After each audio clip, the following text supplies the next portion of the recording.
Bonjour à tous, merci, vous êtes là à nous suivre. Voilà, l'information oblige. Alors, je suis là, je voulais juste vous informer de deux choses.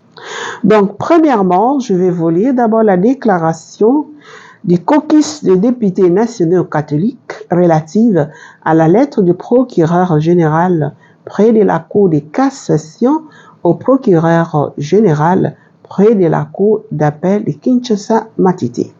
Ensuite, je vais vous lire les points de presse des laïcs catholiques du Congo, CALCC en sigle, un rapport toujours un rapport de la lettre du procureur général près de la Cour de cassation au procureur général près de la Cour d'appel de Kinshasa Matete. Alors, commençons d'abord avec la déclaration du caucus des députés nationaux catholiques. Nous, membres du caucus des députés nationaux catholiques, avons lu avec regret et consternation dans les réseaux sociaux la lettre numéro 18-70-2079-PG-CAS-SEC-2024 du 27 avril 2024 par laquelle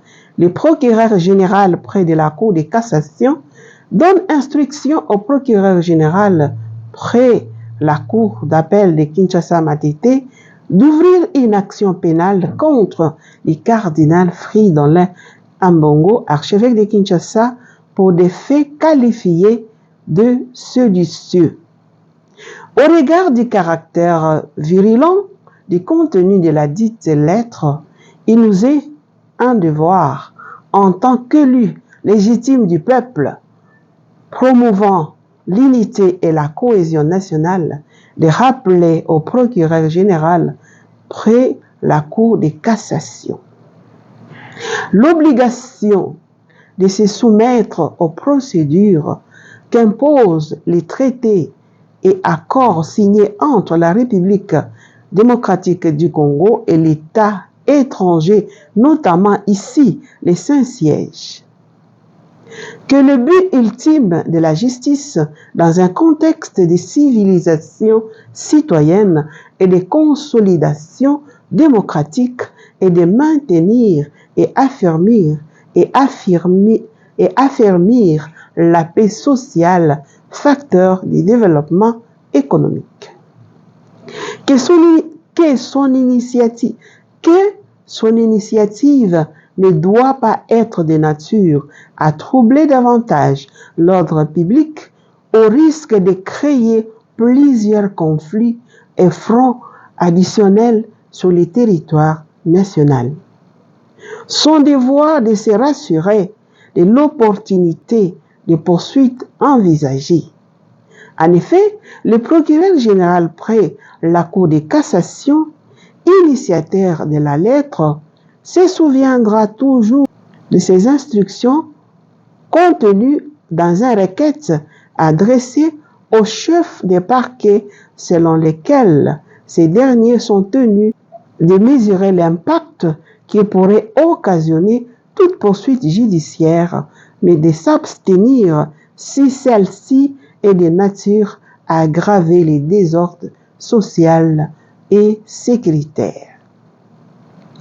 De ce qui précède, nous nous joignons aux appels pour une gestion apaisée et responsable de cette affaire.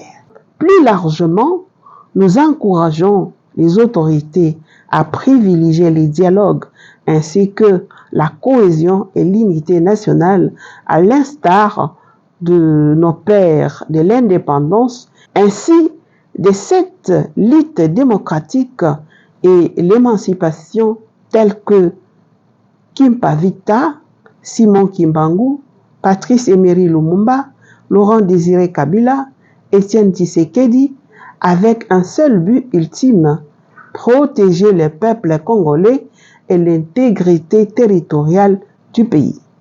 Nous, membres des caucus des députés nationaux catholiques, sommes prêts à apporter notre soutien à toute initiative allant dans ce sens. Il y a urgence. Pour les caucus, honorable Gary Sakata Tawamb, député national, honorable Pierre Sumbu, député national. Donc fait à Kinshasa le 30 avril 2024. Voilà, après maintenant donc cette déclaration, les caucus des députés nationaux catholiques, nous allons maintenant lire les points de presse des laïcs catholiques du Congo, CALCC en sigle.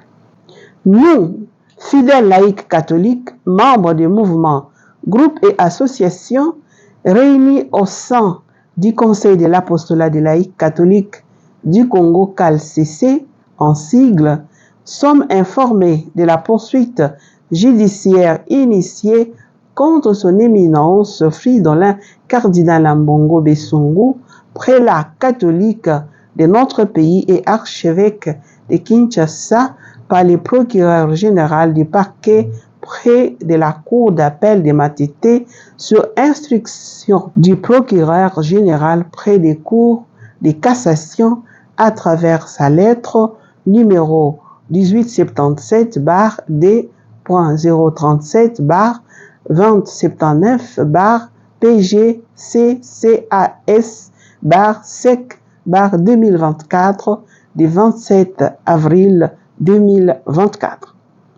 Cette poursuite intervient quelques jours après l'humiliation de son éminence par certains agents des services aéroportuaires commis à l'aéroport international d'Indjili, ainsi que les menaces verbales de la part du ministre de la Communication. Ces faits ressemblent à un acharnement dans le but de faire taire Tata Cardinal, qui reste fidèle à sa mission prophétique.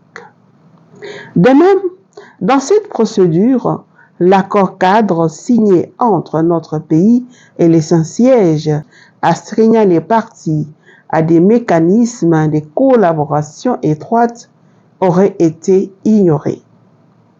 En plus, étant chrétien catholique congolais, au moment où la population de notre pays n'est pas loin d'être comme une brebis sans berger, nous réaffirmons notre foi au Christ qui a compati aux souffrances des faibles, des rejetés et des petits. C'est pourquoi, au nom du Christ mort et ressuscité, nous ne craindrons que celui qui peut tuer notre âme. Matthieu 10, 28. Nous rappelons que les millions de fidèles catholiques de notre pays se retrouvent dans la dignité de leur pasteur, son éminence, le cardinal Fridolin Ambongo Besungu. L'humilier dans l'exercice de sa mission prophétique, c'est humilier tout un peuple qui aspire au bien-être de ces pays. Étant donné que la justice est rendue dans notre pays au nom du peuple, article 149, alinéa 3 de la Constitution, nous invitons les parquets à user de l'indépendance de l'appareil judiciaire pour se dessaisir de cette démarche visant le musellement du serviteur de Dieu et par conséquent le musellement de tout un peuple face à son extinction ontologique et socio-économique. Nous, membres de CALCC, prenons cette occasion pour renouveler notre soutien à notre pasteur et notre engagement à prier pour le développement intégral de notre Église, de notre pays, la République démocratique du Congo. Nous appelons les laïcs catholiques du Congo ainsi que toutes les personnes de bonne volonté à demeurer en alerte en attendant les dispositions qui seront prises. Que l'Esprit Saint, par l'intercession du bienheureux Isidore Bakanja, martyr de la foi, dont nous venons de célébrer les 30 ans de béatification, nous procure les forces nécessaires. Fait à Kinshasa le 1er mai 2024 pour le bureau national du CALCC, Jean Bosco Lalo Pacha, président national. Merci de nous avoir suivis. Nous venons de lire donc les deux lettres de députés catholiques et aussi des laïcs catholiques. Et j'espère que les choses vont se dessiner autrement. Merci de nous avoir suivis et à bientôt avec d'autres nouvelles de l'Église.